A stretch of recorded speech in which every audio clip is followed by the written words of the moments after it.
C'était la météo sur France 3 avec Grand Frais, marché de produits frais.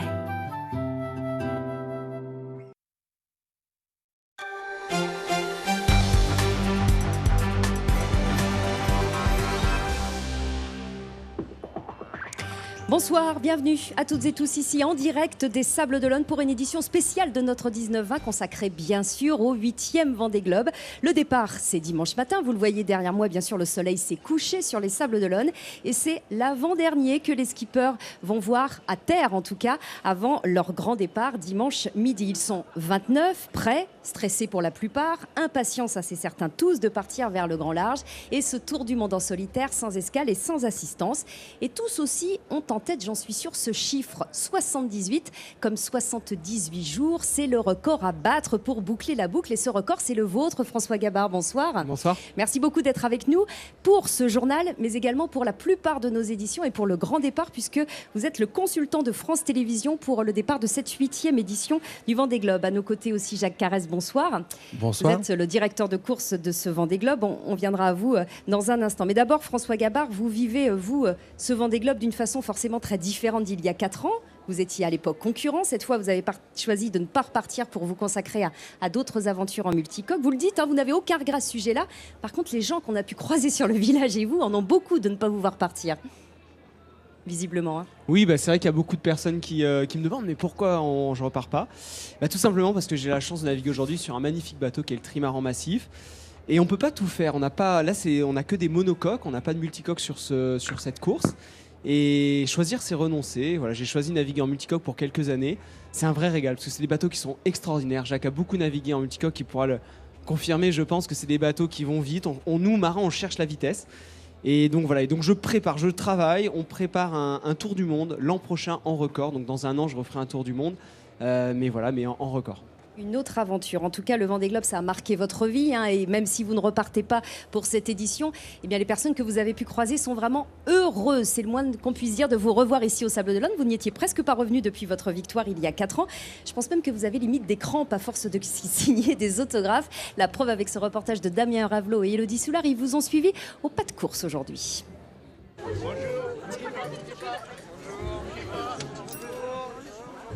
Difficile de passer inaperçu sur les pontons quand on s'appelle François Gabard. Merci. Le dernier vainqueur du Vendée Globe. Il y a 4 ans, ce massif devait être un petit peu plus loin à droite. Là. Ça devait être le 4e ou 5e bateau. Donc c'est vrai que j'ai dû faire ce chemin plein de fois. Le jeune prodige n'était pas revenu au Sables d'Olonne depuis la remise de son trophée en 2012. Super, et vous ? C'est les Sables d'Olonne, c'est le Vendée Globe, c'est pour moi quelque chose d'important, qui m'a toujours fait rêver, toujours fait vibrer. Et c'est vrai que revenir ici, c'est revenir à un endroit fort, très très fort. Disponible, le skipper prend le temps de répondre à toutes les sollicitations. Ça faisait longtemps que j'attendais qu'il vienne ici à ce Vendée Globe pour le voir et pour entendre quelques mots de sa part, mais il est très occupé, très pris. Prenez qui en photo ? Gabard. Lucien Gabard. Je ne sais pas si c'est Lucien, mais je pense que c'est Gabard, c'est ça ? Mais le monsieur blond, là, qui s'appelle monsieur Gabard, je crois. Ça marche, à bientôt. C'est un peu speed, un petit peu, je crois que je suis un peu en retard. Toute la journée, François Gabard enchaîne les interviews dans une douzaine de médias. Entre deux, l'occasion pour lui de revoir de vieilles connaissances. Ouais, nickel. Bon, c'est bien, t'es venu faire un petit tour? Ouais. Hey. Good, and you? You ready? Good, yes, I think so, yes. Et de remonter sur son ancien bateau. Bonjour. Ça fait quoi de remettre les pieds sur toujours un petit peu particulier. Et justement, cet après-midi, François Gabard, au milieu de la foule, on a pu assister à une sorte de passage de témoin. Vous avez remis symboliquement, non pas les clés de ce bateau qu'on vient de voir, mais le winch de votre ancien massif qui va partir une nouvelle fois à l'assaut du Vendée Globe, mais avec un autre skipper. On le voit, c'est Paul Meillat, le poulain de Michel Desjoyaux. L'avantage, je pourrais dire, François Gabard, c'est que le bateau, il connaît la route, là. Exactement, il connaît le chemin. Je m'en suis bien occupé la dernière fois, mais il me l'a bien rendu et j'espère qu'il va vivre avec Paul une belle aventure encore une fois. C'est vraiment, ils forment un beau duo. Je suis content parce que c'est vrai qu'on crée un lien qui est quand même très fort avec le bateau quand on est tout seul sur l'eau avec lui pendant 78 jours. Et voilà, je suis content qu'il continue à naviguer, de la plus belle des façons et qu'il soit là au départ. Et vraiment, ouais, j'espère vraiment qu'on va le revoir dans quelques semaines, revenir le plus rapidement possible et surtout avec des magnifiques souvenirs. Alors le ciel s'est couvert sur les Sables d'Olonne dans l'après-midi, il y a même eu quelques gouttes de pluie, mais apparemment les conditions météo vont s'améliorer d'ici dimanche. On va retrouver Anthony Brulès sur les pontons, juste derrière moi ici du Vendée Globe. Alors est-ce que vous nous promettez le soleil de retour pour le départ ? Virginie, les dernières nouvelles sont très réjouissantes. Superbe fenêtre météo attendue pour le départ dimanche à 13h02, un vent de nord-nord-ouest qui est attendu. Donc on devrait avoir un temps sec et dégagé. 15 à 20 nœuds sont prévus sur les coups de 13h, ce qui devrait nous valoir un très très beau franchissement de ligne. Scénario opportant ensuite jusqu'à l'équateur avec près de 30 nœuds cette fois estimés dans le golfe de Gascogne. Une descente qui s'annonce donc très très rapide avec les 7 bateaux équipés de foils qui devraient déjà prendre les commandes de cette course vu la vitesse des bateaux. Le timing prévoit même les premiers aux Canaries au bout de seulement 3-4 jours et du côté de l'équateur au bout de 8-9 jours le record de 2012 qui était de 12 jours, c'était Armel Lecléache qui l'avait battu, devrait donc une nouvelle fois être battu. Merci beaucoup Anthony, on vous retrouvera au cours de ce journal. Jacques Carès, je rappelle que vous êtes le directeur de la course du Vendée Globe, merci d'être avec nous. On avait craint le pire en début de semaine par rapport à la météo et au départ. Finalement, les conditions météo semblent idéales pour dimanche, on peut le dire. Oui, c'est des superbes conditions de départ. C'est vrai que partir avec un flux de nord assez actif comme ça permet de dégolfer, comme on dit, très rapidement sur une route directe. Donc forcément, c'est plus facile dans les entrailles des skippers de partir dans des conditions comme ça. Mais c'est aussi beaucoup plus agréable pour une organisation et un directeur de course de voir les bateaux partir sur un bord, bien installés. C'est pas pour ça qu'il faut relâcher la tension, parce que ça va aller très vite dans le golfe de Gascogne.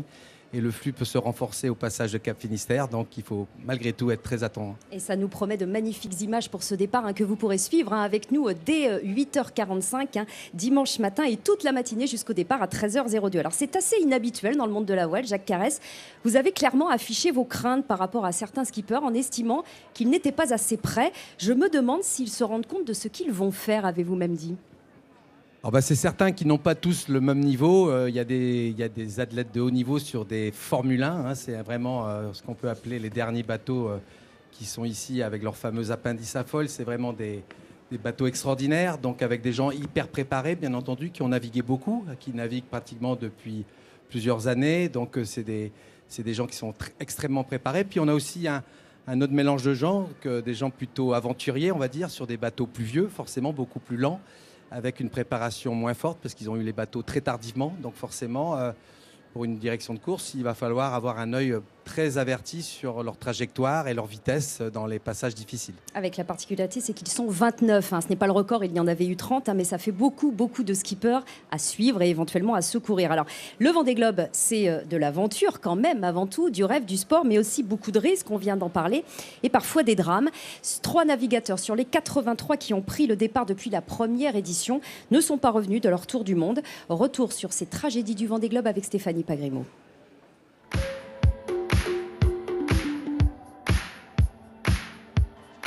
L'univers est hostile, la mer est parfois sans appel et porte le deuil. Ce sourire s'est éteint, l'Américain Mike Plant manque à l'appel de la 2e édition alors qu'il ralliait les Sables d'Olonne. Cette année-là, le golfe de Gascogne bat son plein. La course a pris le large depuis peu quand le corps du Britannique Nigel Burgess est retrouvé au large du Cap Finistère. La mer a toujours le dernier mot. Au départ de la 3e édition, nul ne sait encore que cet au revoir de Jerry Rouve deviendra un adieu. Le 60 pieds du Canadien sera retrouvé 6 mois plus tard, retourné au large des côtes chiliennes. Alors heureusement, il faut quand même le dire, il n'y a plus eu de morts dans le Vendée Globe depuis cette édition 96-97, mais beaucoup de cases, beaucoup de blessures aussi. Il faut rappeler les statistiques, Jacques Carès, c'est que la moitié en moyenne des bateaux n'arrive pas à boucler le Vendée Globe. Oui, c'est vrai que malheureusement, il y a à peine 50% des bateaux à l'arrivée. C'est les statistiques, c'est plutôt en dessous de 50% d'ailleurs. Pourquoi ? Parce que la course est difficile, elle est sans assistance, on ne peut pas s'arrêter réparer. Elle est dure pour les bateaux, elle est aussi dure pour les hommes. Il y a aussi des problèmes médicaux qui peuvent aussi arriver dans la course. Donc c'est une course extrêmement difficile et extrêmement dure à faire. Boucler est déjà un exploit. Merci beaucoup Jacques Carès d'avoir été avec nous. On va vous laisser puisque vous êtes évidemment très occupé à moins de 48 heures du départ. Merci beaucoup d'avoir été avec nous. Alors il y a 4 ans, la 7e édition du Vendée Globe avait établi un double record. Le vôtre, François Gabard, on l'a dit, 78 jours, 2 heures 16 minutes. Et puis aussi le plus petit écart entre le premier et le deuxième, c'était Armelle Lecléache qui lui repart un peu plus de 3 heures seulement. Retour sur cette édition qui vous a sacré avec Stéphanie Pagrémont. 2012, c'est l'histoire d'un record. Au-delà des mots et de la littérature, Jules Verne a enfin trouvé un adversaire de taille, François Gabard. À peine 29 ans, le jeune prodige boucle son tour du monde en 78 jours. Spectaculaire. J'espère que le prochain, dans 4 ans, il fera 70 jours, et puis 60 jours, et 50 jours, et voilà quoi, il n'y a pas de limite. Un avenir plein d'espoir pour le Vendée Globe et une 7e édition qui aura réservé son lot de surprises, bonnes et moins bonnes. Au départ, ils sont 20 bateaux qui se jettent toutes voilissées à l'assaut du Tour du Monde. Mais rapidement, l'enthousiasme fait place à la tristesse. Marc Guillemot, Quito de Pavan, Louis Burton, Samantha Davis, Jérémy Bayou, les abandons s'enchaînent dans la descente de l'Atlantique. L'accident bête, trop bête. Avarie ou collision, même les favoris sont touchés. Une bouée métallique arrête net la course de Vincent Rigoux. Loin de l'hécatombe, le Vendée Globe, c'est aussi ces images insolites. J'ai mis la cagoule parce que ça fait, ça fait combattant, ça fait le parcours des combattants.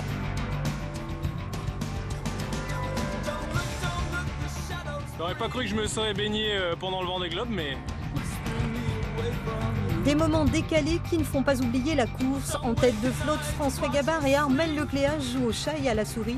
Jusqu'au bout, ces deux-là ne se quittent pas. Armelle Lecléache arrive en 2e position, 3 petites heures après le vainqueur.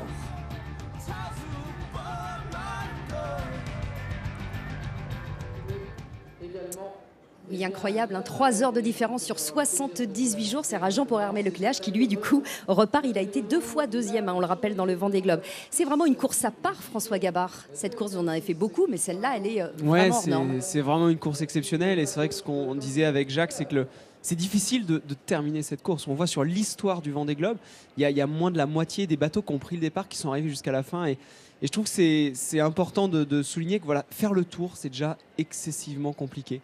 Et on dit beaucoup, et c'est vrai que la compétition prend le pas sur cette course, c'est une vérité. Il y a des athlètes là, qui vont vraiment pour gagner. Mais déjà, il faut terminer. Et il y a encore beaucoup d'aventures dans le Vendée Globe. Ça, je trouve que c'est ce qui est beau. Personne ne sait comment ça va se passer, personne ne sait qui va y arriver, qui va terminer. Et c'est peut-être une des dernières aventures maritimes ou aventures sportives qui existent. Et je trouve ça beau et c'est cruel parce qu'il y a forcément des bateaux qui ne vont pas y arriver. Mais c'est aussi beau et magnifique. Et ceux qui vont terminer auront une joie énorme parce qu'il y aura beaucoup de difficultés. D'ailleurs, quand on essaie d'établir un pronostic à l'avance, lors des précédentes éditions, on s'est presque toujours trompé. Il y a toujours des surprises dans le Vendée Globe. Alors, vous étiez parmi les favoris il y a 4 ans. Pour vous, on sait que c'est Vincent Rigoux, Armelle Lecléache et Sébastien Josse qui sont dans votre trio. Moi, c'est des bateaux qui me paraissent être en forme, des bateaux bien préparés, des bonnes équipes, des marins qui ont de l'expérience. Mais voilà, être favori sur le Vendée Globe, c'est loin d'être évident. Et c'est probable qu'il y ait d'autres bateaux qui fassent la différence. La course, celui de Paul Meillat qu'on a vu tout à l'heure. Évidemment, votre bateau Paul, il y a beaucoup de marins, d'autres marins qui peuvent gagner. Parce qu'on rappelle que vous étiez bisu, vous aussi, il y a 4 ans. Moi, j'étais bisu et j'étais pas favori il y a 4 ans. J'étais clairement pas favori, donc je suis l'exemple même quelque part que tout on peut gagner même si on est sur outsider. Le Vendée Globe. Il y a beaucoup d'informatique embarquée à bord de chaque bateau, mais finalement, malgré les progrès de la technologie, il n'y en a aucun encore qui permet de détecter tous les obstacles, type des petits bateaux ou même des mammifères dormants, tout simplement. Ouais, et d'une manière un peu plus grave, des containers aussi. Il y a des choses qui traînent dans l'eau. Alors les mammifères marins, ils sont là, c'est leur maison et il faut qu'il y en ait le plus possible. En revanche, certains détritus, des plastiques, mais aussi des containers, des billes de bois, il y en a malheureusement de plus en plus. Qu'on ne peut pas détecter. Et c'est vrai qu'on ne peut pas les détecter. Et on a des bateaux qui vont de plus en plus vite. Donc c'est excessivement difficile, même si on est en veille attentive, de voir ce qui se passe devant, parce que le bateau arrive trop vite sur un conteneur et on n'a pas encore, malgré toutes les prouesses technologiques qu'on a à bord de nos bateaux, on n'a pas encore de système qui nous permette de les détecter. Et ça, c'est vrai que un des risques d'avarie qui peut arriver à ces bateaux. Alors, j'espère qu'il y en aura le moins possible, mais il y a une petite épée de Damoclès qui traîne au-dessus de la tête des marins. Qui existe toujours aujourd'hui en 2016. Alors dans le Vendée Globe, on parle beaucoup des skippers, rarement de ceux et celles qui les soutiennent dans la préparation et à distance une fois que la course est commencée. La plupart des navigateurs, c'est votre cas, ont une famille qu'ils vont abandonné entre guillemets pendant 3 mois, c'est en tout cas le terme qu'emploient certains. Fabrice Amédéo, il est originaire de Mayenne, a lui 3 enfants. Son profil, il est atypique, il est diplômé de philosophie, de sciences politiques, il est journaliste économique au Figaro. Eh bien, il a pris un congé sans solde pour assouvir sa passion du grand large. Stéphanie Pagrimo et Vincent Calcani. Sur le littoral vendéen, ces jeux de famille sont une bouffée d'air frais. Des instants privilégiés où le père, Fabrice Amédéo, n'est pour l'heure pas encore le maître à bord. La règle du perlimpinpin lui échappe un peu. Mais si, non, mais si, non, mais si, non. Arrête de faire la mauvaise. Mais si. Arrête. Oh bah t'as pas gagné, on va faire ton compte. Au perlimpinpin, je suis pas le chef, je suis coaché par mes 3 filles. Donc c'est bien parce que pendant 3 mois je vais être seul sur mon bateau et je serai seul maître à bord. Mais là voilà, je vis encore pour 10 jours en famille et je me fais bien malmener par mes enfants. Ici, les dessins de Joséphine, Louise et Garance sont autant de souvenirs qui feront le tour du monde. Ces petites filles ont bien compris que papa sera absent pendant près de 3 mois pour la bonne cause. Allez, je mets le badge. C'est toi qui l'as fait du coup. Je suis très skipper, mais en même temps fière. 3 mois c'est long, tu crois? Oui, mais ça va vite passer. D'autant que les grands-parents sont là pour soutenir le projet du fiston, non sans appréhension. Je veux qu'il finisse. Alors que les autres courses, notamment la dernière du Rhum, je disais mais qu'est-ce qu'il fait quoi. Là, s'il y a des dépressions qui passent, s'il peut les éviter, j'aime autant. En tout cas, j'imagine qu'il y a de la fierté. Plus que de la fierté, je crois que comme Blandine, je suis content qu'il arrive à creuser ce sillon sur la mer. Et c'est son projet et on le suit à 100%. Une bulle familiale pour affronter la ferveur populaire de l'événement. Oui, c'est Fabrice Amédéo. Bonjour. Fabrice Amédéo prendra le départ du Vendée Globe pour la première fois. Mais derrière les sollicitations, les gens ne s'y trompent pas. Le marin a bien mené sa barque jusqu'ici. Route du Rhum, Transat Jacques Vabre, tout ça en classe 40, donc un monocoque de 12 mètres 18, un petit peu plus petit que le bateau du Vendée Globe. Donc là je me suis dit, après avoir traversé la baie de Quiberon étant enfant, traversé la Manche avec mon papa étant ado, traversé l'Atlantique à plusieurs reprises, maintenant je veux faire le tour du monde. À la maison, tout le monde y croit à ce tour du monde. Louise verrait bien une arrivée en février pour l'anniversaire de papa. Et parfois, les rêves d'enfants sont exaucés. Eh bien, c'est ce qu'on espère pour Louise et puis pour ses 2 petites sœurs aussi. Le Vendée Globe, finalement, c'est la seule épreuve sportive qui exige ce sacrifice familial, personnel, sur une aussi longue durée. Alors, quand on a cette passion de la voile, eh bien, mieux vaut avoir un compagnon ou une compagne qui aime ça aussi. Eh bien, c'est le cas de Louis Burton qui va s'élancer pour son 2e Vendée Globe. Anthony, on va vous retrouver sur les pontons. Vous avez à vos côtés la compagne de Louis Burton, c'est Servane Escoffier. Effectivement, Virginie, on est avec Servane Escoffier. Bonsoir. Bonsoir. Alors, on voyait Louis qui n'était pas très loin. Vous profitez des derniers moments avec lui ou vous le laissiez déjà dans sa bulle ? Louis est dans sa bulle depuis hier matin quand il a dit au revoir à ses enfants qui sont rentrés à la maison. Il est à peu près impénétrable. J'arrive, comme on travaille ensemble, à lui parler au niveau du boulot, mais au niveau personnel, on s'est déjà plus ou moins dit au revoir. Alors, c'est vrai que ça n'est pas son premier Vendée Globe, ce sera sa 2e participation. C'est devenu une routine ? Je crois qu'il ne faut surtout pas banaliser ces aventures de tour du monde, et encore moins en solitaire, et c'est vraiment pas banal, et je crois que là on essaye tous un peu de faire les malins, mais le jour du départ, ça va encore être aussi dur qu'il y a 4 ans. Alors vous avez 2 enfants, est-ce qu'ils ont demandé à ce que leur papa embarque quelque chose à bord pour ces 3 mois de mer ? Ils n'ont pas spécialement demandé à leur papa, mais on lui a mis plein de surprises dans le bateau, des choses légères au maximum. Et eux, ils étaient trop fiers ce matin d'emmener les posters dans leur école. Et on lui a fait 2-3 petites surprises, famille, amis, bureau Vallée, les sponsors, tout le monde a joué le jeu. Alors vous êtes, si vous me passez l'expression, une véritable femme orchestre, hein. Maman, chef d'entreprise, puisque vous êtes le patron des chantiers navals. Avec Louis. Avec Louis, effectivement. Et puis également navigatrice. On aurait tendance à l'oublier, vous êtes d'abord une navigatrice. Qu'est-ce que vous pensez du fait qu'il n'y ait pas une seule femme au départ de ce Vendée Globe ? Eh bien, évidemment, je le regrette qu'il n'y ait pas de femme au départ de ce Vendée Globe. Ensuite, ça s'explique parce que les femmes, la maternité, on a tous, tout à un moment donné, l'envie d'autre chose.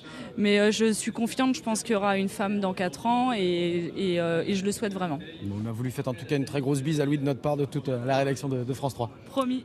Merci. Merci Anthony, merci Servan. Alors Louis Burton part pour son 2e Vendée Globe, Tanguy Delamotte aussi. Et pour cela, il allie sport et engagement solidaire à travers l'association Mécénat Chirurgie Cardiaque. Un projet qui a déjà permis de récolter beaucoup d'argent pour sauver des enfants. Regardez ce reportage, il est signé Thierry Berco et Damien Raveau. T'aimerais faire le tour du monde sur un bateau toute seule? Oui.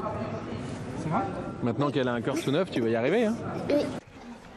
Cette petite Congolaise de 8 ans, c'est la nouvelle figure de proue de Tanguy Delamotte. Alors quand on met une corde dessus, ça m'aide à tirer sur la corde.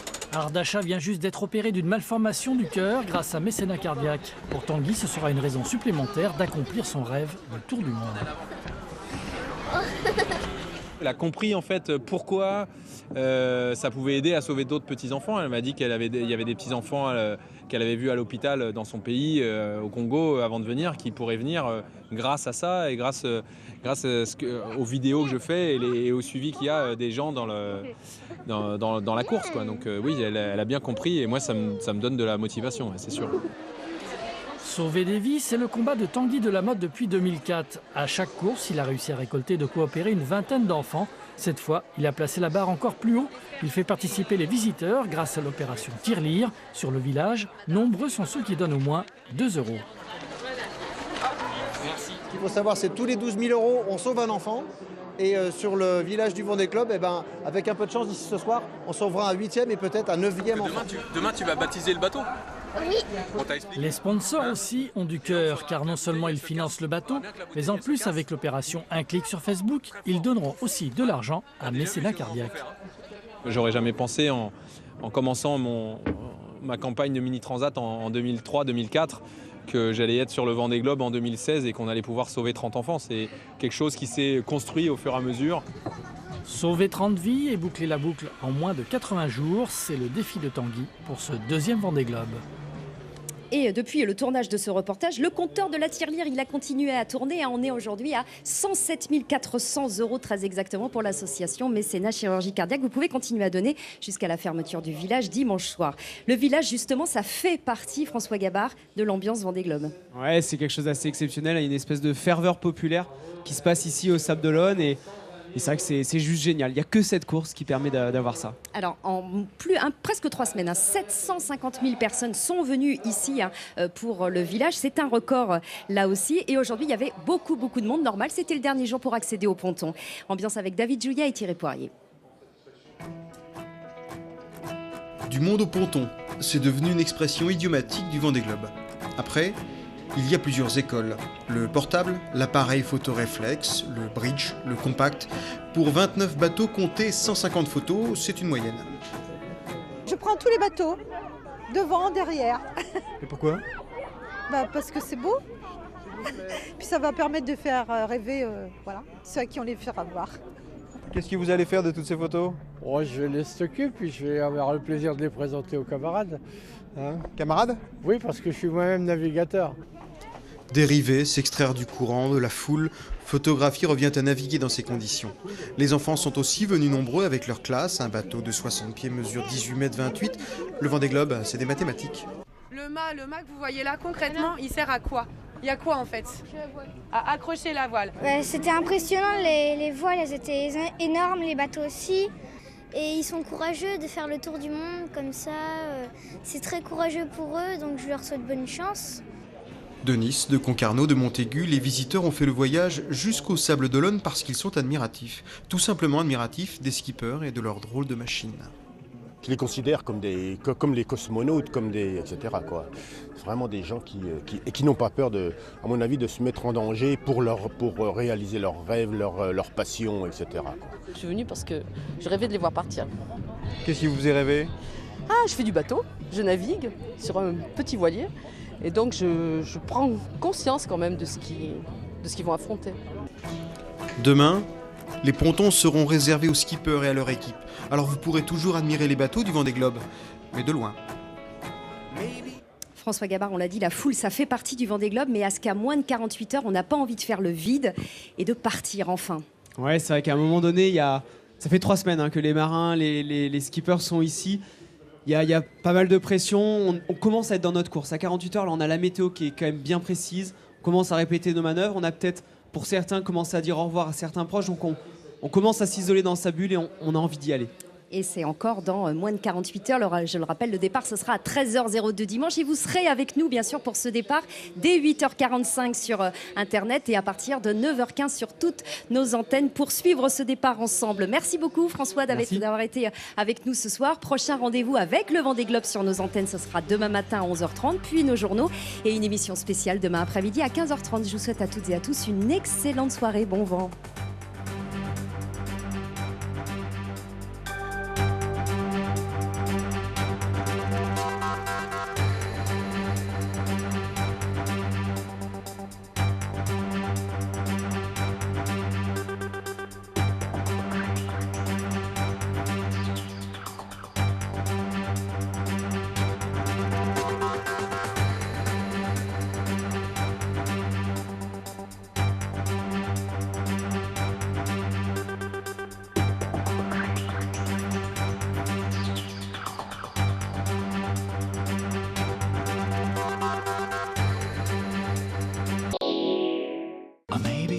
Regardez votre météo avec Century 21, réseau d'agences immobilières.